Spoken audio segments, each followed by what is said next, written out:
তোমাদেরকে আমি অনেক মেলাই দেখিয়েছি, তোমরাও অনেক মেলা দেখেছো, কিন্তু এটা একটু অন্য রকমের মেলা। সেটা হচ্ছে বিজ্ঞান ও প্রযুক্তির মেলা, যেটা পশ্চিমবঙ্গ সরকারের উদ্যোগে শুরু হয়ে গেছে। তো এই মেলা কোথায় হচ্ছে, কিভাবে আসবে, কটা থেকে কটায় মেলায় প্রবেশ করতে পারবে, কতদিন চলবে, এই সমস্ত তথ্য নিয়ে আমি উপস্থিত হয়েছি সুপর্ণা। তো তোমরা এখনও যারা আমার চ্যানেলটিকে সাবস্ক্রাইব করোনি অবশ্যই মনে করে দিও। তো এই মেলা হচ্ছে হেদুয়া পার্কে। কটেজ চার্চ আর বেতন কলেজ যেখানে, সেখানেই, বিশেষ করে কটেজ চার্চ কলেজের যে রাস্তা, সেই রাস্তার ওপরেই এই মেলা চলছে। এই মেলা চলবে 19শে জানুয়ারি থেকে 23শে জানুয়ারি দুপুর 3টে থেকে রাত্রি 10টা পর্যন্ত এই মেলা তোমরা আসতে পারবে।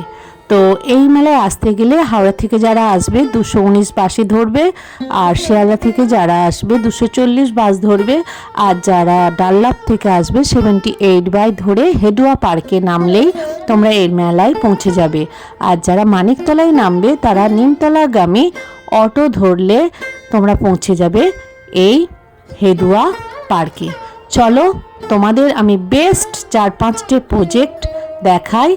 এই মেলাতে যে প্রজেক্টগুলো সবচেয়ে বেস্ট সেগুলোই দেখানোর চেষ্টা করছি। সেটা আমাদের সত্যেন্দ্রনাথ বোস এবং আরেকজন অত্যন্ত বিখ্যাত বিজ্ঞানী আইনস্টাইনের সাথে যুক্ত, এই দুজনের নামের সাথে যুক্ত। এবং এই যে গবেষণা পত্র, সেটা প্রকাশিত হয়েছিল 1924-এ। তার মানে এই বছর অনেক পুরনো, প্রায় 60 বছর ধরে যিনি এই জিনিসগুলোকে সংরক্ষণ করে রেখেছে, বিভিন্ন পেন থেকে আরম্ভ করে বিভিন্ন টেলিফোন, বিভিন্ন ঘড়ি, বিভিন্ন রেকর্ডার, বিভিন্ন দোয়াত, বিভিন্ন স্ট্যাম্প, সেগুলোই আমি তোমাদের দেখাচ্ছি। দেখো কি অপূর্বভাবে উনি সংরক্ষণ করেছেন। হ্যাঁ, তাপস কুমার বসু। আপনি কবে থেকে দাদা এগুলো সংরক্ষণ করছেন? 60 বছর ধরে সংগ্রহ করছি, 50 বছর ধরে এক্সিবিশন করছি। আচ্ছা, ওকে। মানে এগুলো অনেক পুরনো দেখতে পাচ্ছি না, সেই জন্য। ইনি কিন্তু দাদাগিরির মঞ্চে জয়ী হয়ে এসেছেন, দেখো সেই ট্রফিও এখানে আছে। দেশ বিদেশের, হ্যাঁ হয়তো দেশ বিদেশে, বেশিরভাগই ইন্ডিয়ান। আচ্ছা, এগুলো কত বছর আগে থেকে আছে এগুলো? এগুলো তো আপনাকে সাল ধরে ধরে দেখতে হবে না, অনেক আগেকার এগুলো। না আলাদা কোনো মানে বিভিন্ন স্ট্যাম্প দেখে নাও। এখন 3-4টে ব্র্যান্ডেরই পাওয়া যায়। ওনার হিউজ দেখবো শুধু, চলো সেইগুলো থেকে পাওয়া হ্যাঁ হ্যাঁ 100 বছর 100 বছরের আগেকার দোয়াত দেখে নাও, যেগুলো কালি ডুবি আগে লেখা হতো। বিভিন্ন পাতা থেকে কালি তৈরি করা হতো, তারপর কালি এলো, তারপর দেখো এইগুলো হচ্ছে নিবেশ সাহায্যে লেখা হতো, যেগুলো ওই বাঁশের কলম, খাগের কলম সব করা হতো না আগে। এগুলো বিভিন্ন দোয়াত। আর এগুলো হচ্ছে এটা ফাউন্টেন পেন না, এগুলো হচ্ছে এই কালিতে ডুবি।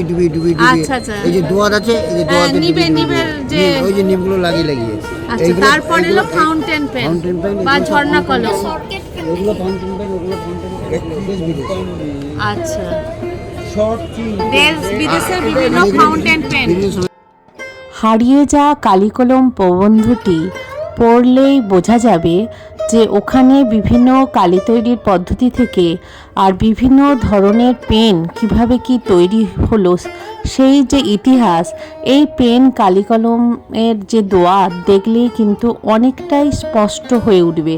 তাই বন্ধুরা অবশ্যই এই বিজ্ঞান মেলা আসার চেষ্টা করবে। তার যে হেডিংটা দেওয়া আছে আর এই যে আমি কঙ্কালটা দেখতে পাচ্ছি, এটার সম্বন্ধে আপনি কি বলছেন? আসলে মুক্ত চিন্তার যে উদ্দেশ্য, সেটা হচ্ছে যে কুসংস্কার বিরোধী আন্দোলন তৈরি করা, কুসংস্কার মুক্ত একটা সমাজ প্রতিষ্ঠা করা। আমরা এখনও দেখি বিভিন্ন গ্রামে গঞ্জে এবং শহরের আশেপাশেও বিভিন্ন জায়গাতে এখনও অবধি বিভিন্ন কুসংস্কার ঘটছে। তো সেই রকমই কিছু ঘটনা সেখানেরই এখানে বিভিন্ন সরঞ্জাম রয়েছে, যেগুলোকে আমরা দেখছি। তার পিছনে লুকিয়ে থাকা যে বিজ্ঞান, সেই বিজ্ঞানটাকেই আমরা বেসিক্যালি সকলের সামনে তুলে ধরি। আচ্ছা আচ্ছা, যেই জন্য এই যে মানে খুলি, বিভিন্ন স্টোন, তেল পড়ার তেল, এইসব এই যে জিনিসগুলো, তাই তো? ওকে, থ্যাংক ইউ। আর্ট গ্যালারি দেখে নাও। বাপরে।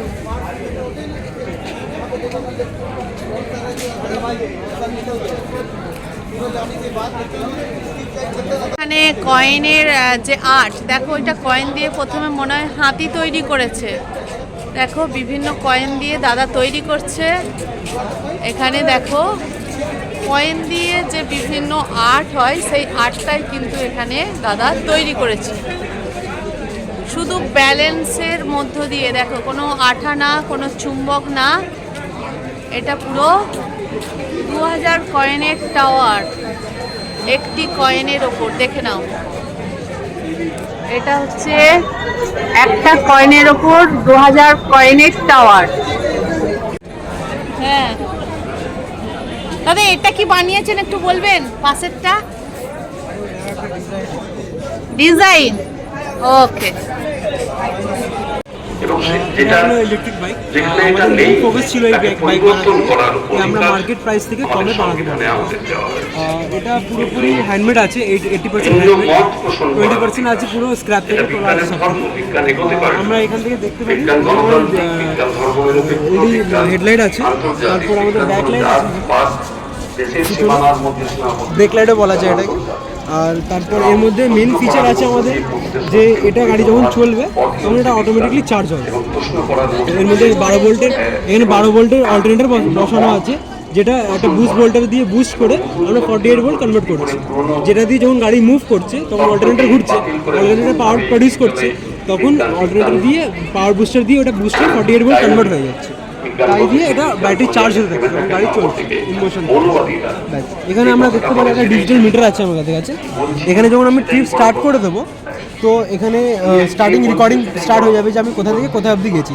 এখানে যখন স্টপ করে দেবো আমি, তো এটা সেভ হয়ে গেছে কতদূর গেছি। এটা একটা সেভ করা আছে, তো আমি ওটা দেখিয়ে দিচ্ছি। যেরকম আমি এখান দিয়ে ট্রিপ লিস্টে গেলাম, এখানে আমাদের ট্রিপ লিস্ট করা আছে একটা। কল্যাণী থেকে, মানে হালিশহর থেকে আমি কল্যাণী গেছিলাম আমার কলেজ, তো এখান থেকে এটা প্লে হচ্ছে।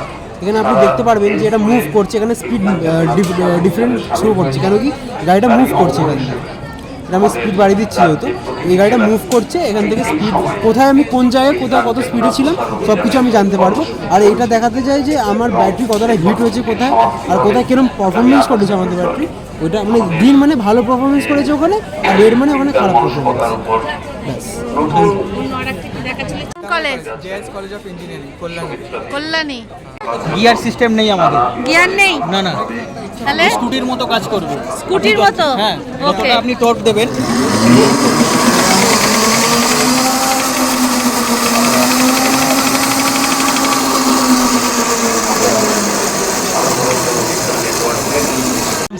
Mechanical student, second year lateral, JS college of engineering Kalyani. এটা হলো আমার টিম। রাজকুমার চ্যাটার্জি না হয়ে আমার নাম Pritam Sarkar, third year mechanical, JS college of engineering থেকে। এটা হলো আমাদের কলেজ। My name is Raktim Konar from JS college of engineering. এটা হলো আমাদের কলেজের প্রজেক্ট। এটা আমাদের টেক ফেস্টে আমরা এটা প্রেজেন্ট করেছিলাম। কলেজে ফার্স্ট প্রাইজ ছিল, বেস্ট ইনোভেটর প্রাইজ পেয়েছি আমরা আমাদের কলেজে। আজকে আমাকে এখানে প্রেজেন্ট করছি, ভালো লাগছে। ওকে, থ্যাংক ইউ ভাইদের সবাইকে, থ্যাংক ইউ। সম্পাদক অধ্যাপক প্রদীপ মহাপাত্রের মূল্যবান মতামত। আমরা এবার এমন একজন মানুষকে আমাদের মধ্যে আজ পেয়েছি, যিনি দীর্ঘদিন আমাদের অভিভাবকের পদ, আমাদের চেয়ারম্যানের পদ অলঙ্কৃত করেছিলেন। সাদা ইঁদুর? সাদা ইঁদুর তো? এটা কি করতে চাইছো তোমরা? অধ্যাপক রয়েছেন আমাদের মধ্যে, তাকে আমরা দেখে নেব আমাদের পরিবারে। প্রথমে যেটা করছি, একটা বাক্সে আমি এমন দুটো ইঁদুরকে রেখেছি। এই বাক্সে? হ্যাঁ। এখন অবশ্যই এটা খেয়ে দেখে পড়েছে, যাই হোক। যেটা আমি ইনিশিয়ালি করেছিলাম সেটা হচ্ছে গিয়ে দুটো ইঁদুরকে আমি রেখেছি, দুজনকেই আমি 6 ঘন্টা ধরে খেতে দিইনি। এরকম দুটো ইঁদুরকে রেখেছি, এবং একটা কোণে একটা ছোট্ট খাবারের লাইক মন্ড মতো রেখেছি। ডেভেলপমেন্টের ইয়েটা দেখাচ্ছ কি? পাভলভ না, এটা আচ্ছা, ডারউইনের একটা অংশ। আচ্ছা, এখানে ছোট্ট ফুড সোর্স রেখেছি। ওই দেখো, আমি দেখতে পাচ্ছি না। এই নিচ দিয়ে দেখতে পাবে, এই সাইড দিয়ে এইখানটা ছোট্ট ফুড। হ্যাঁ, জায়গাটা এমন ভাবে রাখা যে একেবারে একজনই এসে খেতে পারবে, দুজন একসাথে খেতে পারবে না। একজনই খেতে পারবে? একেবারে একজনই খেতে পারবে, দুজন একসাথে খেতে পারবে না। তো এবার কি হবে, আমি কি দেখতে পাবো? আমি যেটা দেখতে পাবো সেটা এখানে অলরেডি আমরা আগের দিন ল্যাবে একবার করেছিলাম, সেখানে ভিডিওটা আছে। আচ্ছা, এটা হচ্ছে প্রথম এবছর ইন্ডিয়ান সায়েন্স কংগ্রেস বন্ধ হয়ে গেল। এটা জানুয়ারি 3 তারিখে হওয়ার কথা, প্রত্যেক বছর জানুয়ারি 3 তারিখে হয়। এই 1914 সাল থেকে আমি এখানে কি দেখছি, বেসিক্যালি দুজনের মধ্যে মারপিট হচ্ছে এবং একজন অপরজনকে ঠেলে ঠেলে ফেলে দিচ্ছে খাওয়ার জন্য। এটাকেই ডারউইন সাহেব 170 বছর আগে বলে গেছিলেন যে এটাকেই বলে ইন্ট্রা স্পেসিফিক স্ট্রাগল, অর্থাৎ একই খাবারের জন্য দুটো একই স্পেসিমেন ঝামেলা হচ্ছে। ডারউইন বলে গেছিলেন। সো বেসিক্যালি এদেরকে আমি 6 ঘন্টা খেতে দিই, সেই 6 ঘন্টার জায়গায় যদি বিষয়টা 2-3 দিন হতো এবং খাবার দেওয়া না হতো, তো সেক্ষেত্রে আমি কি দেখতাম, সেক্ষেত্রে আমি যেটা দেখতাম সেটা হচ্ছে যার বেশি, যে যার শক্তি বেশি, সে যার কম শক্তি তাকে খেয়ে ফেলতো। এটাকেও এগেন ডারউইন বলে গেছিলেন সার্ভাইভাল অফ দ্য ফিটেস্ট বলে, ঠিক আছে। এবং এই যে বিহেভিয়ারটা দেখতাম, দুজনের মধ্যে ক্ল্যাশ দেখতাম, লড়াই দেখতাম, এটাকে আমি বলি অ্যাগ্রেশন। এবং এক্ষেত্রে যেহেতু এটা খাবারের জন্য হচ্ছে, তো আমি এটাকে বলছি food feeding aggression, feeding aggression বলছি এক্ষেত্রে, ঠিক আছে। এটা হলো আমার প্রথম সেট আপ। এবং দ্বিতীয় সেট আপটা কি, এক্ষেত্রে অবশ্যই ঘুমিয়ে দ্বিতীয়টাতে কি দেখাতে চাইছো? হ্যাঁ, এটা এবার পরিবর্তনগুলো হচ্ছে আমি পুরো খাইয়ে রেখেছি যার খাওয়ার কোনো দরকারই নেই। এবং দ্বিতীয়জন যাকে আমি খেতে দিইনি 6 ঘন্টা ধরে, এখানে খাবার দেওয়া আছে, অ্যাজ আ রেজাল্ট ও এসে গিয়ে বারবার খাওয়ার চেষ্টা করছে যার খাওয়ার কথা, যা খেতে পায়। কিন্তু ইন্টারেস্টিং কি, সেটা যার খাওয়ার কথা নয়, যে বসে আছে সে কি করছে সেটা বেশি ইন্টারেস্টিং। কি দেখবো সেটা হচ্ছে কি, ওকে দেখে ও উঠলো, উঠে তারপর ও কি করছে একবার চারিদিক ঘুরে দেখে নেবে। এটা আর সংরক্ষিত থাকবে না, মানে সংরক্ষণের তালিকায় থাকবে না। তার মানে সুন্দরবন বাংলাদেশ বর্ডার থেকে 100 কিলোমিটারের মধ্যে দেখে, অর্থাৎ যার খাওয়ার কথা ছিল না, যার পুরোপুরি পেট ভর্তি ছিল, সেও তারও খাওয়ার ইচ্ছা হলো। এই জিনিসটা কিন্তু আমরা মানুষের মধ্যেও দেখতে পাই। ফর এক্সাম্পল, তার কিছু একটা আছে, আমারও সেটা চাই, বা তার ঠিক কি কেউ কিছু একটা খাচ্ছে দেখে আমারও খেতে ইচ্ছে করলো। এই জিনিসটাকে আমি সাইন্টিফিক্যালি বলি বিহেভিয়ারাল মিমিক্রি, অর্থাৎ কি কারোকে দেখে আমারও সেটা করতে ইচ্ছে হয়। সেটা শুধু ইঁদুর কেন, মানুষ সমস্ত অ্যানিমালসদের মধ্যে সেটা দেখা যায়। ইঁদুরকে আমি মডেল অর্গানিজম হিসেবে এখানে চুজ করে তাকে দেখাবার চেষ্টা করছি। হচ্ছে গিয়ে আমরা জানি বাস্তুতন্ত্র বা ইকোলজিক্যাল ফুড পিরামিডের মধ্যে ইঁদুররা খুব নিচের দিকে থাকে। এবার এই বিহেভিয়ার মানে অ্যাগ্রেশন, কোলিশন, এই মারপিট, যেটা যদি আমি নেচারের মধ্যে দেখতে পাই, সেখান থেকে আমি কি বুঝবো, সেখান থেকে আমি বুঝবো যে প্রডিউসার্স এনাফ প্রডিউস করতে পারছে না, কারণ এরা তো ধান গম খায়, ধান গম এনাফ নেই নেচারে, প্রকৃতিতে, ফলে আমি সেটা পাচ্ছি না। তো এবার ওরা আজকে খেতে পারছে না, কালকে ওদের যারা খাবে তারা খেতে পাবে না, সাপ খেতে পাবে না, সাপকে ইগল খেতে পারবে না। এরকম করতে করতে করতে আমরা কোথায় আছি, আমরা আছি অনেক উপর দিকে। তো আগামীকাল, আজকে এরা খেতে পাচ্ছে না, হয়তো আগামীকাল আমাদের এই সেম সমস্যাটা হবে। সো আমরা প্রেডিক্ট করতে পারবো যে এরকম কিছু কি সম্ভব, যে হয়তো পরবর্তীকালে আমাদের ক্ষেত্রেও এই ফুড স্কারসিটিটা দেখা যাবে। এটা হয়তো আমাদের ক্ষেত্রে একটা ইনকামিং ডিজাস্টার, যেটা ওদের বিহেভিয়ার দেখে আমরা প্রেডিক্ট করার চেষ্টা করতে পারি। So this is one of the inferences we are trying to secure from this. Thank you. নাম কি? আমার নাম অর্ক রায়। Thank you. এই বিজ্ঞান মেলায় ছোট ছোট ক্ষুদেরা থেকে আরম্ভ করে বড়রা, অর্থাৎ স্কুল কলেজ সবাই অংশগ্রহণ করেছে। সবার দেখানো আমার সম্ভব হলো না, তাই তোমরা মেলায় অবশ্যই আসো, এসে দেখো। চলো এলজির কিছু প্রোডাক্ট দেখি। আমাদের এলজি নতুন ওয়াটার পিউরিফাই এসছে, যেটা heart care foundation of India ডক্টরদের সাজেশন করে বানানো আছে। হ্যাঁ, পিউরিফায়ার, যেটা স্টিলের ট্যাঙ্ক আছে, আর ট্যাঙ্কের ওপরে 10 বছর ওয়ারেন্টি আছে।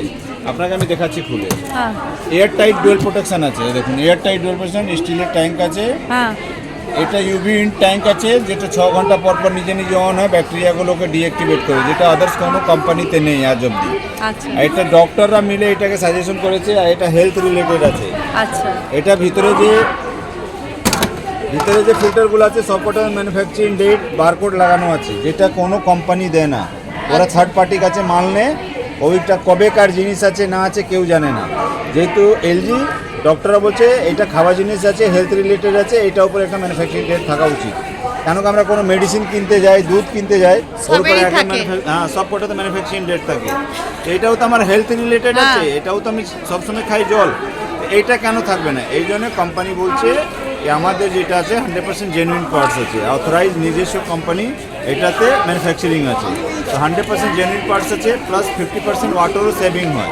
ওয়াটারও সেভিং হয় 50%। সেফ ওয়াটার আছে এটাতে, মানে 100% আপনি ট্রু আরও ফিল্ট্রেশন খাচ্ছেন, প্লাস জলের সঙ্গে ক্যালসিয়াম ম্যাগনেসিয়ামটাও পাচ্ছেন, যেটা আমার হেলথের জন্য দরকার, শরীরের জন্য। তো এইটা এখন মানে ইন্ডিয়ার সব দিয়ে বেস্ট ওয়াটার পিউরিফায়ার। বলে দিচ্ছেন এক মাইক্রোওভেনটা, এটা অ্যাকচুয়ালি মাইক্রোওভেন তো সবাই ইউজ করে। এটার মধ্যে যেটা মেন জিনিস সেটা হচ্ছে চারকোল টেকনোলজি আছে। আচ্ছা, আমার একটা এক্সট্রা হিটার দেওয়া আছে যেটা চারকোল হিটার, তার ফলে কাবাব তন্দুর যখন আপনি বানাচ্ছেন সেগুলো এক্স্যাক্টলি ওই টেস্ট অ্যান্ড টেক্সচারটা পাচ্ছে। আচ্ছা, প্লাস একদম লেটেস্ট অ্যাডিশনে এটা থিঙ্কিউ অ্যাপ দিয়ে আপনি ওয়াইফাই কানেক্টিভিটি করতে পারবেন। কোনটাকে?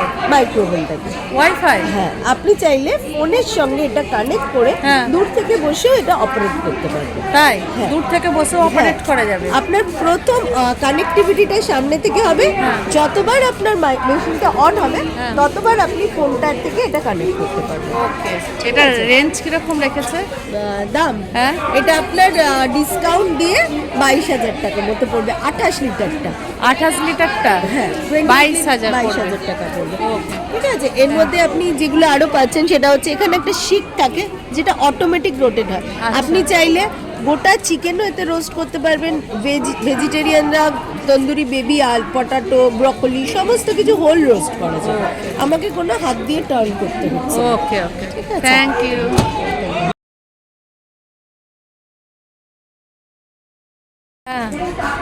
এটা হচ্ছে এক্স বুম পার্টি বক্স বলি এটাকে আমরা। Party box? হ্যাঁ, এক্স বুম নাম আছে। ধরুন বাড়িতে কোনো ডিজে করতে হয়, পার্টি, আপনার নিজের ধরুন একটা ছোট ফ্যামিলি আছে, 10 জন 12 জন 15 জনের ফ্যামিলি হলো, ওনারা কি করে বাড়িতে কোনো ওকেশন আছে, একটা ডিজে গান ডান্স, তো এইখান দিয়ে ডাইরেক্ট আপনি ডিজে বাজাতে পারবেন, এইখান দিয়ে ডাইরেক্ট আপনি ডিজে ইফেক্ট নেবেন। এই জন্য এগুলো সব ডিজে ইফেক্ট।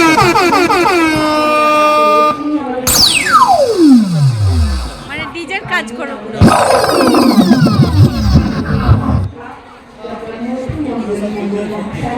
এটার রেঞ্জ কত আছে? এইটা আমাদের স্টার্টিং রেঞ্জ হচ্ছে 17,990, 18,000। কত? 17,990 স্টার্টিং হচ্ছে। এবং আমাদের এটা 40,000। এটা এই যে মডেলটা দেখছেন এইটা দাম হচ্ছে 39,990। আপনি 40,000 পেয়ে যাবেন। 40,000? ডিসকাউন্ট ছেড়ে? ডিসকাউন্ট ছেড়ে এটা দাম হচ্ছে 47,990 সামথিং। ডিসকাউন্ট ছেড়ে 40,000। ওকে। বাঁশ দিয়ে আমরা বিভিন্ন আগেই মেলাতে যে জিনিসপত্র দেখেছি সেখান থেকে একটু আলাদা, অর্থাৎ বাঁশ দিয়ে ইঞ্জিনিয়ারের যে প্ল্যানে কিভাবে পাহাড়ি এলাকায় হালকা মানে জিনিসের বাড়ি তৈরি করা যায়, এছাড়াও বিভিন্ন জিনিস যেগুলো তৈরি করা যায়, একদম ইঞ্জিনিয়ারের যে প্ল্যান সেটাই তোমরা দেখতে পাবে। দেখো এই যে বাড়িটা, এটা একটা মডেল হিসাবে তুলে ধরেছে। তো এই ধরনের বাড়ি এনারা বাড়ি বানিয়ে দিতে পারবে, তা যেমন জায়গা থাকবে সেই অনুযায়ী কিন্তু বাড়ি বানিয়ে দেবে। তবে জানতে পারলাম বিশেষত পাহাড়ি এলাকাতেই এই ধরনের বাঁশ বা কাঠের বাড়ি তৈরি করে। ন্যাশনাল কাউন্সিলস অফ সায়েন্স কর্নারে আমি দেখলাম বিভিন্ন ধরনের সায়েন্সের বিজ্ঞানের যে তৈরি জিনিস সেগুলোই ওনারা এখানে তুলে ধরেছে। তোমরা গেলে কিন্তু হাতে কলমে তোমরা সেগুলো দেখতে পারবে বিভিন্ন ধরনের। তাই এই মেলা থেকে একটা জিনিস স্পষ্ট হয়ে এলো যে বিজ্ঞানকে পিছনে নয় সামনে নিয়েই আমাদের সবসময় চলতে হবে, কারণ বিজ্ঞানকে যদি আমরা অবহেলা করি তাহলে আমরাও পিছিয়ে যাব। তাই আর বর্তমান যুগে মানুষ কিভাবে কুসংস্কারের বশবর্তী হয়ে পরিবেশকে তো নষ্ট করছেই আর নিজেদের জীবনও নষ্ট করছে, সেগুলো যাতে না হয় সচেতনতা বাড়ানোর জন্যই কিন্তু এই বিজ্ঞান মেলা, যাতে মানুষদের চোখ খুলে যায়, তারা সচেতন হয়ে উঠে বিভিন্ন রকম ভাবে বিজ্ঞানকে সাথে নিয়ে চলে এবং মানুষের অগ্রগতির পথকে আরও উন্নত করে তোলে। সেটাই এই বিজ্ঞান মেলায় স্পষ্ট করে তুলে ধরতে চেয়েছে এই সব প্রজেক্টগুলোর মধ্য দিয়ে। স্কুল কলেজের বিভিন্ন যে ছোট ছোট আমাদের পড়ুয়ারা যে তাদের বিজ্ঞান মনস্কতার পরিচয় দিয়েছে বিভিন্ন প্রজেক্টগুলোর মধ্য দিয়ে, সেগুলোও কিন্তু দেখার মতো। তাই বন্ধুরা অবশ্যই এই মেলাতে আসো, এসে ঘুরে ঘুরে দেখো বিভিন্ন ধরনের যে প্রজেক্ট। আর এখানে দেখানো হয়েছে যারা অন্ধ তারা কিভাবে তাদের লাঠি নিয়ে চলবে এবং লাঠিতে কিভাবে বিভিন্ন ধরনের সাউন্ড মিউজিক দেওয়া আছে এবং তাদেরকে বিভিন্ন সচেতন করে তুলবে, এই লাঠি রাস্তা দেখাবে। এই দিকটায় আমাদের যারা ছোট ছোট প্রতিভা তারা বিভিন্ন মডেলের শাড়ি তৈরি করে বিভিন্ন প্রজেক্ট তারা কিন্তু সাজিয়েছে ভবিষ্যৎ প্রজন্মের জন্য। তো সেক্ষেত্রে যার জন্য আমরা এনার্জি কনজামশনটার উপরে নজর দিচ্ছি। সেটা কিভাবে? দেন এখন আমরা এই যে সোলার ইউজ করছি। আচ্ছা আচ্ছা, এই যে এটা সোলার এনার্জি ইউজ করছি। সোলার এনার্জি আমরা তো অনেক জায়গায় অনেক রকম সোলার এনার্জি ইউজ করে থাকি। বেসিক্যালি এটা হচ্ছে গিয়ে মোনোক্রিস্টালাইন হাফ কাট প্যানেল, ঠিক আছে? তো এতে আমরা জেনারেশন করলাম, এটা হচ্ছে 22% এফিসিয়েন্ট সোলারে, মানে যা সানলাইট পড়ছে এর উপরে, হ্যাঁ, তার 22% আমরা ইউজ করতে পারছি। আগে পলিক্রিস্টালাইনে কী হতো, 15% আমরা ইউজ করতে পারতাম, সেখানে আরও বেশি এফিসিয়েন্ট হতো, 22% ইউজ করতে পারছি। দেন আমাদের একটা এমপিপিটি চার্জ কন্ট্রোলার আছে, যেটা হচ্ছে গিয়ে আমার মাত্র 8% লস করে আমার ব্যাটারিটাকে চার্জ করে দিচ্ছে। দেন উইদাউট লসে আমরা এই দেখুন এই 9 ভোল্টের একটা 9 ওয়াটের একটা এলইডি বাল্ব জ্বালাচ্ছি, এই 9 ওয়াটের একটা এলইডি বাল্ব, তো এটা চলছে। দেন আমাদের 18 ওয়াটের একটা এলইডি বাল্ব আছে, এটা পুরো 18 ওয়াটই আপনার কনজিউম করে এটা আপনার জ্বলবে, ঠিক আছে? এই যে লাইট আছে, ঠিক আছে? দেন আমাদের একটা বিএলডিসি ফ্যান আছে, এটাকে আপনি ইউজ করতে পারেন, হ্যাঁ, এটা আপনার মোটামুটি 10 আওয়ার্স ব্যাকআপ দিয়ে দেবে, ঠিক আছে, ফুল স্পিডে। তারপরে ধরুন মানে এই সোলার ইয়েতেই হচ্ছে, সোলার এনার্জি আমি এই যে চার্জ করে রেখেছি, এই এনার্জিতেই এই কাজগুলো হচ্ছে। ওকে, 5% আমার লস করে আমি এই টিউবলাইটটা জ্বালিয়ে দিয়েছি। দেখুন আমাদের বাজারে যে কিনতে পাওয়া যায় টিউবলাইট, আচ্ছা 8 ওয়াটের, আচ্ছা, টিউবলাইটটা জ্বালিয়ে দিয়েছি। ওকে, থ্যাংক ইউ। বন্ধুরা একটু সময় করে অবশ্যই চেষ্টা করো এই বিজ্ঞান মেলায় আসার। যদি বাচ্চারা থাকে, কচিকাচারা, তাদের নিয়েও আসো, বিভিন্ন রকম ভালো লাগবে এখানে। তো আমি চেষ্টা করব আবার একটা নতুন ভিডিও তোমাদের জন্য নিয়ে আসার জন্য। আজকের মতো রাখি।